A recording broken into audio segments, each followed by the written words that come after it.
بسم اللہ الرحمن الرحیم الحمدللہ رب العالمین والصلاة والسلام علی سیدنا محمد وعلی آلہ وصحبہ اجمعین۔ آج ہم نے کل جہاں سیرہ روکی تھی وہاں یہ تھا کہ یعنی اچھا گمان رکھنا اللہ تعالیٰ سے یا اچھی امید رکھنا وہ بھی ایک اس کی اجازت ہے اللہ تعالیٰ سے۔ اب ہم نے یہ دیکھا تھا کہ سہیل بن عمر آیا تھا تو آپ صلی اللہ علیہ وسلم نے فرمایا تھا کہ اللہ نے تمہارے لیے چیزیں آسان کر دی ہیں۔ اب یہ سہیل بن عمر کون تھا؟ یہ قریش کا سب سے عزت دار شخص تھا، جسے کہا جا سکتا ہے نا آج کی زبان میں ممبر آف دا پارلیمنٹ۔ اور یہ بدر میں جب قیدی بن کر آیا تھا تو آپ صلی اللہ علیہ وسلم کے گھر میں اس کی حیثیت کی وجہ سے، اس کی رتبے کی وجہ سے آپ صلی اللہ علیہ وسلم کے گھر میں اس کو قیدی بنا کے رکھا گیا تھا، اور یہ قریش کا خطیب کہلاتا تھا۔ اس کو اپنی زبان پہ بہت عبور تھا اور بے انتہا اچھی بات کر سکتا تھا، اس لیے قریش کا خطیب کہلاتا تھا۔ اسی لیے عمر رضی اللہ عنہ جب یہ قید ہوا تھا تو یہ کہا تھا کہ آپ صلی اللہ علیہ وسلم سے کہ آپ مجھے اجازت دیں کہ میں اس کی زبان کاٹ دوں، تو آپ صلی اللہ علیہ وسلم نے فرمایا تھا کہ ہماری شریعت میں لوگوں کی بے حرمتی یعنی کہ جسم کی بے حرمتی کی اجازت نہیں دیتی ہماری شریعت، اور شاید کبھی یہ ایسی بات کرے جو تمہیں پسند آئے گی۔ تو اس سے ہمیں یہ بھی پتہ چلتا ہے کہ کافروں میں بھی اچھے لوگ ہوتے ہیں اور مسلمان ان اچھے لوگوں ہی سے فائدہ اٹھاتا ہے۔ اگرچہ سہیل ابھی کافر تھا اور اس نے بدر میں، احد میں اور خندق میں ہر جگہ شرکت کی تھی، لیکن شاید ڈیپ ڈاؤن اس میں کوئی ایسی اچھائی ضرور تھی کہ جو آپ صلی اللہ علیہ وسلم پہچان گئے تھے، اور پھر اللہ نے اس کو اسلام لانے کی بھی توفیق عطا فرما دی۔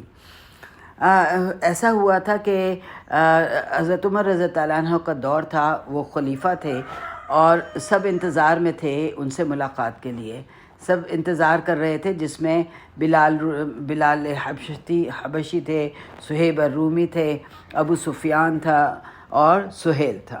یہ سب انتظار کر رہے تھے، لیکن سب سے پہلے بلال کو بلایا گیا، صہیب رومی کو بلایا گیا، ابن مسعود کو، جو کہ بدریون تھے، جو کہ بدر میں جنہوں نے لیا تھا۔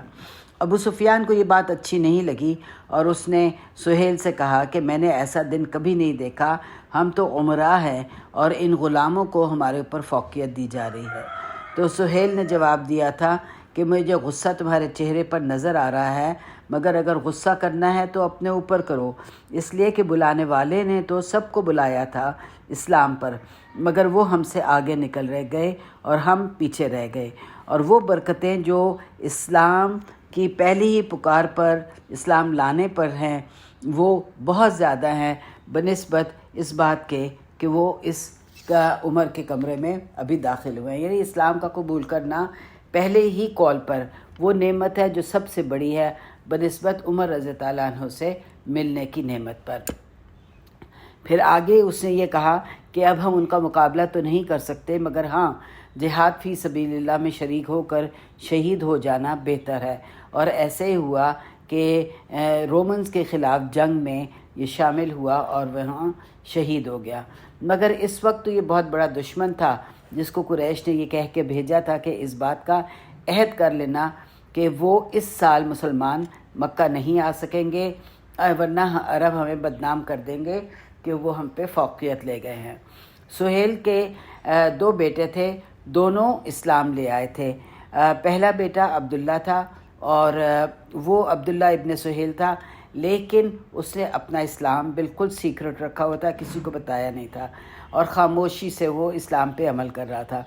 لہٰذا جب بدر ہوئی تو لڑنے کے لیے وہ قریش کی آرمی میں شامل ہو گیا، لیکن جیسے ہی مسلمانوں سے ملے وہ فوراً نکل کر مسلمان آرمی میں شامل ہو گیا اور قریش کے خلاف لڑا۔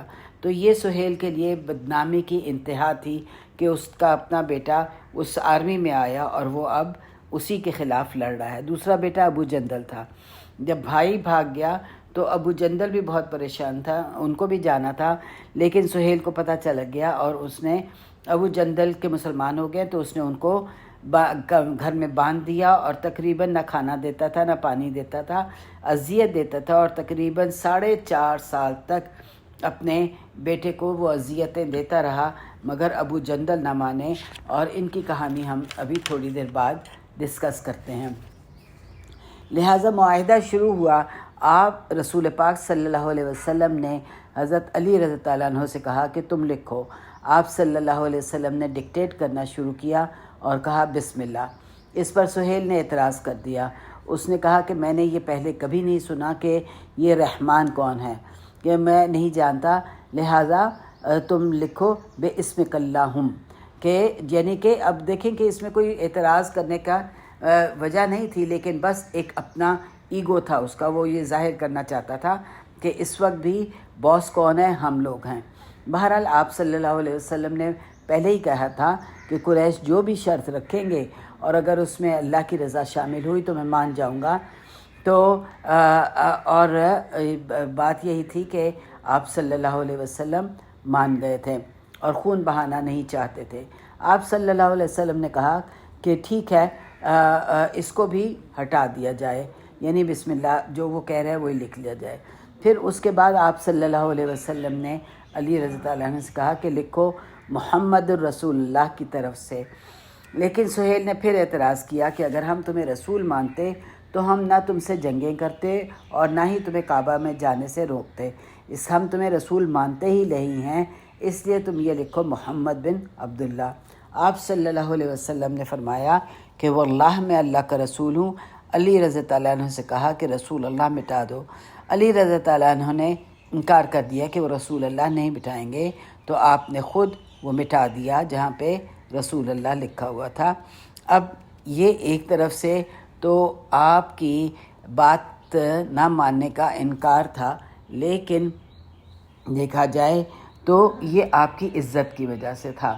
لہٰذا پھر آپ نے کہا کہ لکھو قریش مسلمانوں کو عمرہ کرنے دیں گے، تو سہیل نے کہا اس سال نہیں، اگلے سال، ہم اس سال عمرہ نہیں کرنے دیں گے، اگلے سال کرنے نہیں دیں گے۔ اس کے بعد سہیل نے شرطیں لکھوانا شروع کی۔ اس نے یہ کہا کہ اگر کوئی مسلمان تمہارے پاس اگر کوئی بھی مکہ سے شخص مسلمان بن کے تمہارے پاس آئے گا تو تم اس کو واپس کر دو گے، اور جو کوئی شخص تمہارے پاس سے اگر مسلمان جو ہے وہ کفر کی طرف لوٹتا ہے ہمارے پاس آئے گا تو ہم واپس نہ کریں گے۔ اس پر مسلمانوں کو یہ بات پسند نہ آئی اور انہوں نے کہا کہ یہ کیسے ہو سکتا ہے، ایک تو یہ کہ مکہ میں مسلمانوں پر ظلم ہو رہا تھا، دوسرا یہ کہ مسلمانوں کی تعداد کی ضرورت تھی جو اب نہ ہو سکے گی کیونکہ مسلمان وہیں پہ رہیں گے، دوسرا یہ کہ مسلمانوں کو بہت اعتراض تھا کہ یہ کیوں نہیں ہو سکتا، خاص طور پر عمر بن خطاب کو اس بات پہ بہت اعتراض تھا، اور یہ سہیل کی اپنی ذاتی ضرورت تھی کیونکہ میں نے جیسے پہلے بتایا کہ اس کے بیٹے مسلمان ہو چکے ہوئے تھے اور ایک بیٹا جو ہے وہ مسلمانوں کے ساتھ شامل ہو چکا ہوا تھا۔ تو یہ جب بات ہوئی، اب یہ بات ہو ہی رہی تھی اور وہ لکھوا ہی رہا تھا، اسی وقت ابو جندل اس کا دوسرا بیٹا جو تھا وہ بھاگ کر مسلمانوں کے پاس آ گیا اور اس نے آ کے مسلمانوں سے کہا کہ میری مدد کرو، میری مدد کرو، کیونکہ اس کے پاس اور کوئی راستہ ہی نہیں تھا، وہ کہاں جاتا؟ اگر وہ مکہ میں گھر سے نکل کے بھاگ بھی جاتا تو پورا مکہ اس کے خلاف تھا، اور پھر وہ مکہ سے باہر نکلتا تو مدینہ کیسے پہنچتا بغیر پیسے کے، بغیر سواری کے؟ تو اس وقت اس کے پاس اچھا موقع تھا کہ مسلمان مکہ کے قریب ہی تھے، لہٰذا اس نے کسی نہ کسی طرح وہاں سے گھر سے بھاگا، جبکہ ابھی بھی رسیوں میں اور اس کی چینز میں بندھا ہوا تھا، اور وہ یہاں پہ پہنچا اور اس کے اس کے جسم سے خون بہہ رہا تھا، زخم لگے ہوئے تھے، لیکن اس کو یہ پتہ نہیں تھا کہ اس کا اپنا باپ ٹریٹی لکھوانے کے لیے موجود ہے، اور اس وقت یہی شرط لکھوائی جا رہی تھی۔ تو ابو جندل نے ریکویسٹ کی کہ میری مدد کرو، مسلمانوں میری مدد کرو۔ سہیل نے جب دیکھا کہ اس کا اپنا بیٹا ہے تو آپ صلی اللہ علیہ وسلم سے فرمایا، آپ صلی اللہ علیہ وسلم سے اس نے کہا کہ یہ وہ پہلا شخص ہے جس کو تم واپس کر دو گے۔ تو آپ صلی اللہ علیہ وسلم نے کہا کہ ہم نے ابھی یہ شرط لکھی نہیں ہے۔ سہیل نے جواب دیا کہ اگر تم نے ایسا نہیں کیا تو کوئی معاہدہ نہیں ہوگا، میں واپس چلا جاؤں گا۔ آپ صلی اللہ علیہ وسلم نے اس سے کہا کہ تم مجھے تحفہ دے دو، یہ ابو جندل تحفے میں دے دو۔ سہیل نے کہا نہیں، میں کبھی بھی ایسا نہیں کروں گا۔ آپ صلی اللہ علیہ وسلم کا بل افعل، کہ تم کرو، یعنی 3 سے 4 مرتبہ آپ نے، یعنی آپ صلی اللہ علیہ وسلم نے کبھی بھی کسی کے لیے اتنا زیادہ کسی کے لیے ریکویسٹ نہیں کی جتنی کہ ابو جندل کے بارے میں کی کہ اس کو مجھے دے دو، تحفے میں دے دو، مجھے دے دو، لیکن سہیل نہ مانا۔ اور پھر اس پہ وہ مکرہ جو پہلے آیا تھا، جس کے بارے میں آپ صلی اللہ علیہ وسلم نے کہا تھا کہ رجل سوء ہے، کہ برا آدمی ہے، اس نے کہا کہ اچھا ٹھیک ہے، ہم اس کو تمہیں دیں گے نہیں، لیکن ہاں ہم اس کو پروٹیکٹ کریں گے اور اس طرح اس کے باپ کو تکلیف نہ دینے دیں گے۔ ابو جندل نے جب یہ صورتحال دیکھی تو جان گیا کہ اب وہ واپس کر دیا جائے گا، اور وہ خواب جو کہ وہ اتنے دنوں سے دیکھ رہا تھا مدینہ پہنچنے کا، وہ رسول جس کے اوپر وہ ایمان لے کر آیا تھا وہ اس کے سامنے تھے اور وہ بے بس تھا، بندھا ہوا تھا، لیکن اس کو اب پتہ چل گیا کہ وہ واپس کر دیا جائے گا۔ تو اس نے سوال کیا آپ صلی اللہ علیہ وسلم سے کہ کیا آپ مجھے لوٹا دیں گے؟ تو آپ صلی اللہ علیہ وسلم نے اس سے خطاب کیا کہ ابو جندل صبر کرو، اللہ تمہارے لیے راستہ نکال دے گا۔ اس پر عمر رضی اللہ عنہ کھڑے ہو گئے اور وہ ابو جندل کے پاس گئے اور اسے کہا کہ ابو جندل تم صبر کرو، اور ابو جندل تم سمجھ لو کہ ان کا خون کوئی قیمت نہیں رکھتا، اور اپنی تلوار کی طرف اشارت کیا، یعنی کہ ان کا کہنے کا مقصد یہ تھا کہ میں تو اس کو نہیں مار سکتا، لیکن تم میری تلوار لے کے اس کو مار دو، سہیل کو مار دو۔ لیکن اس طرف بھی اس کا باپ تھا اور سہیل نے ایسا کام نہ کیا، اور ابو جندل نے ایسا کام نہ کیا اور ابو جندل واپس لوٹا دیا گیا۔ اور پھر دوسری شرط جو لکھی گئی وہ یہ لکھی گئی کہ 10 سال تک آپس میں کوئی جنگ نہ ہوگی، اور جو بھی قبیلہ مسلمانوں سے ملے گا اس پر یہ شرائط لازم آئیں گی، اسی طرح جو قبیلہ قریش کے ساتھ ملے گا اس پر یہ شرائط لازم آئیں گی۔ تیسری بات جو آپ صلی اللہ علیہ وسلم نے کہا کہ ہمیں عمرہ کرنے دو، تو اس پر بھی سہیل نہ مانا اور اس نے کہا کہ اس سال نہیں، تم اگلے سال آؤ گے، ہم شہر خالی کر دیں گے اور تم عمرہ کر لینا۔ تو اگر دیکھا جائے تو یہ ایک ون وے ٹریٹی تھی اور دونوں طرف سے گواہ موجود تھے جنہوں نے اس کی گواہی دی، تو اس میں لگتا تو یہی تھا کہ یہ ساری شرائط قریش کے حق میں ہیں، اور لیکن جو چیز جہاں پہ بہت اہم ہے وہ یہ کہ پہلی دفعہ مسلمان اور قریش کا رتبہ برابر ہو گیا تھا، اور مسلمان ایک مضبوط پارٹی کے طور پر مانے گئے تھے۔ آپ دیکھیں انہوں نے وہ عزت اور وہ رسپیکٹ جو مسلمانوں کو ملنی چاہیے تھی اب ایک باقاعدہ سیپریٹ پولیٹیکل اینٹی کے طور پر مل رہی تھی۔ یعنی ابھی تک تو وہ یہ اس بات کو ماننے کے لیے ہی تیار نہیں تھے کہ مسلمان یا اسلام نام کی کوئی چیز ہے، لیکن معاہدہ جو بھی ہوتا ہے وہ برابر کی پارٹیوں میں ہوتا ہے۔ تو یہ معاہدہ ظاہر ہے شو کر رہا ہے کہ مسلمان جو ہیں وہ ایک قوت بن چکے ہوئے ہیں۔ دوسری بات یہ تھی کہ یہ پہلی دفعہ اسلام اور کفر دونوں ایک دوسرے کے خلاف تھے۔ ابھی تک تو جتنی بھی جنگیں ہو رہی تھیں وہ قریش کی تھیں اور رسول پاک صلی اللہ علیہ وسلم کی تھیں، لیکن اب پہلی دفعہ اسلام ایک دین کے طور پر اور کفار ایک کفر کے طور پر مانے گئے، اور یہ ایک دوسرے کے خلاف تھے۔ قریش کے لیے جو تھا وہ قبیلہ اہم تھا، لیکن دوسری طرف دین کی اہمیت تھی، اور یہ مسلمانوں کی فتح کی ابتدا تھی۔ اگلے چند سالوں کے بعد کوئی کافر عرب میں نہ رہ گیا تھا، بلکہ سب مسلمان ہو چکے ہوئے تھے۔ لیکن فی الحال سہیل کو بہت ہی خوشی ہوئی کہ وہ کامیاب ہو گیا ہے اور وہ خوشی خوشی واپس چلا گیا، لیکن مسلمان سارے آپس میں بہت بد دل تھے۔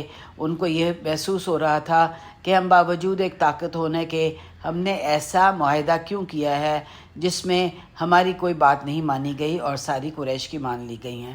لہٰذا حضرت عمر رضی اللہ عنہ بھی انہی لوگوں میں سے شامل تھے جن کے ذہن میں بہت سے سوال ابھر رہے تھے، تو وہ آپ صلی اللہ علیہ وسلم کے پاس آئے اور آپ نے ان سے حضرت عمر رضی اللہ عنہ نے سوال کیا، الست رسول اللہ، کیا آپ اللہ کے رسول نہیں ہیں؟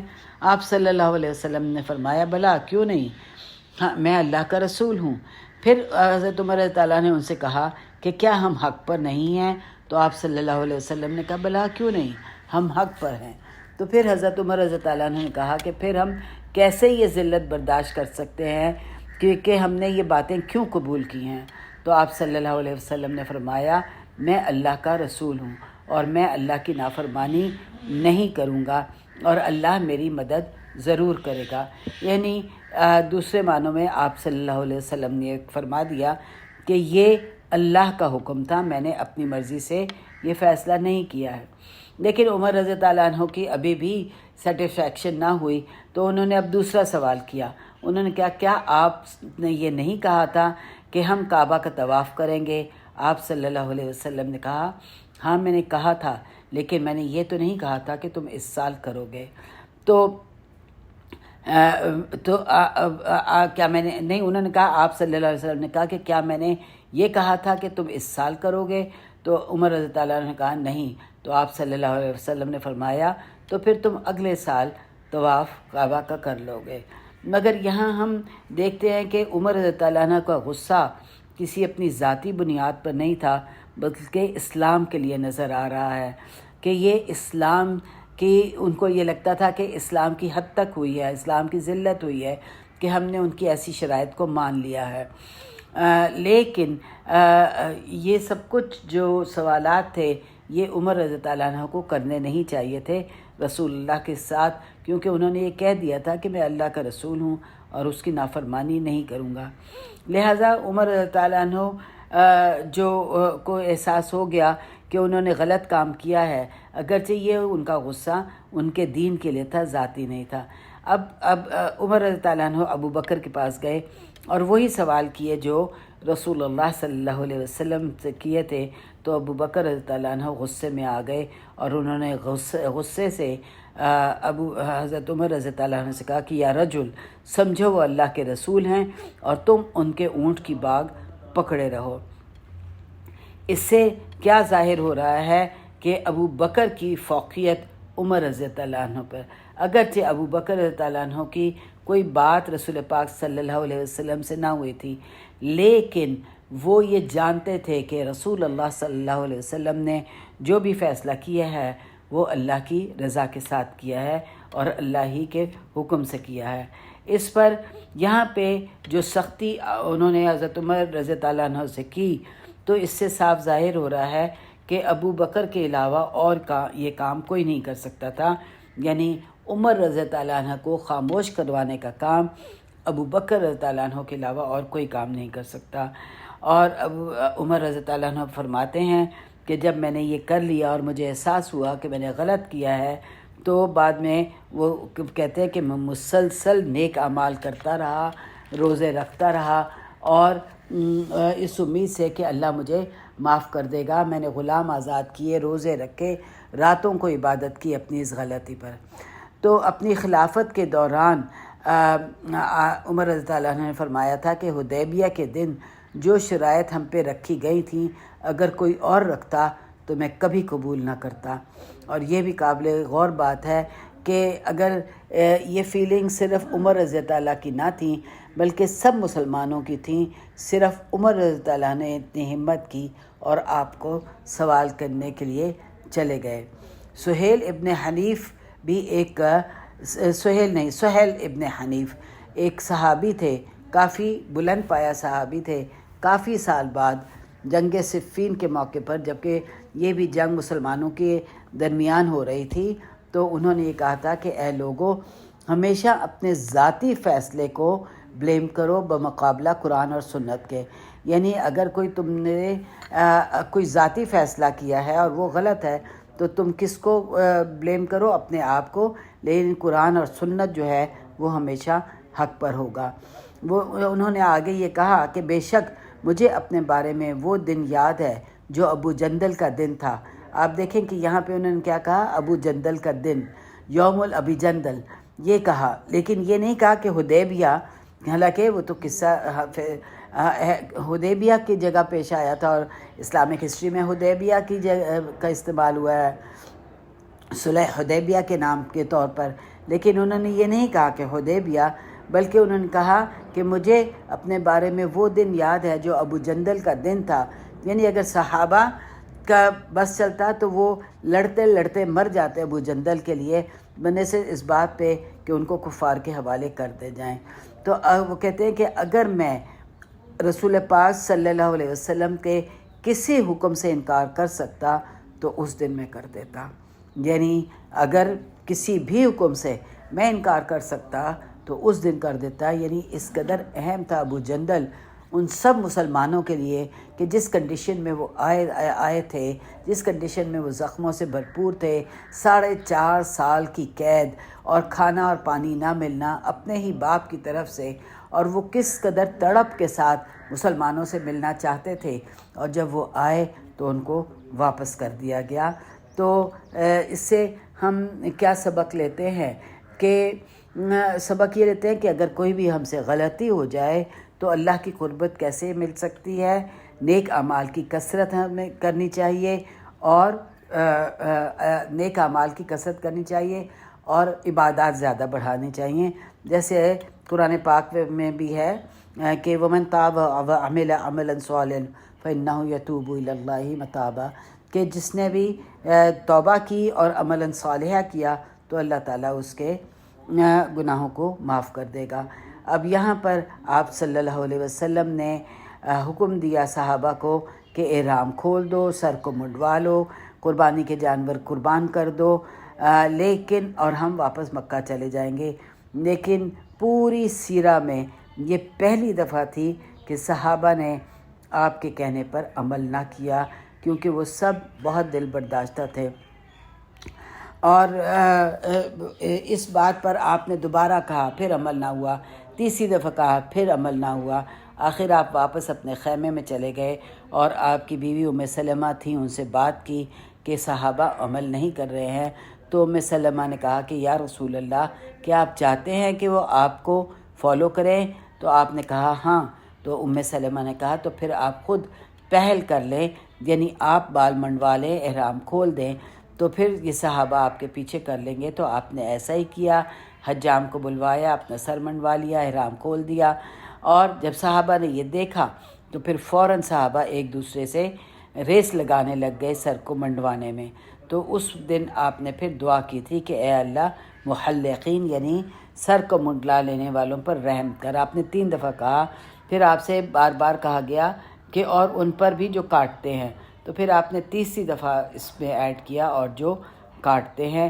اس کے بعد جانور قربان کیے گئے اور گوشت مکہ بھیج دیا گیا۔ سب سے پہلا جانور جو قربان ہوا، وہ اونٹ جو قربان ہوا وہ ابو جہل کا تھا، جس کو کہ گوشت مکہ بھیج دیا گیا۔ یہاں پہ ہم اپنی سیرہ کو روکیں گے، انشاءاللہ باقی ہم آگے بات کریں گے۔ جو بھی سیرہ میں آگے ہوا اس کو انشاءاللہ ہم جانیں گے۔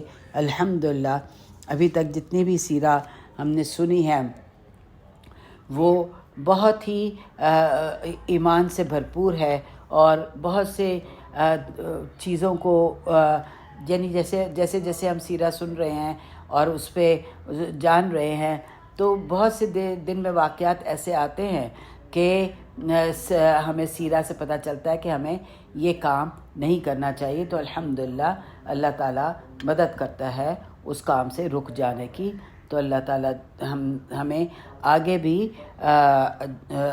اسلام کی تمام احکامات پر ہم عمل کرنے کی کوشش کریں، اور اللہ تعالیٰ ہم سب سے راضی ہو اور ہمیں اپنی رضا سے راضی رکھے۔ آمین۔ ربنا تقبل منا انک انت السمیع العلیم وتب علینا انک انت التواب الرحیم، وصلی اللہ علی نبینا محمد وعلی آلہ وصحبہ اجمعین، وآخر دعوانا ان الحمد للہ رب العالمین۔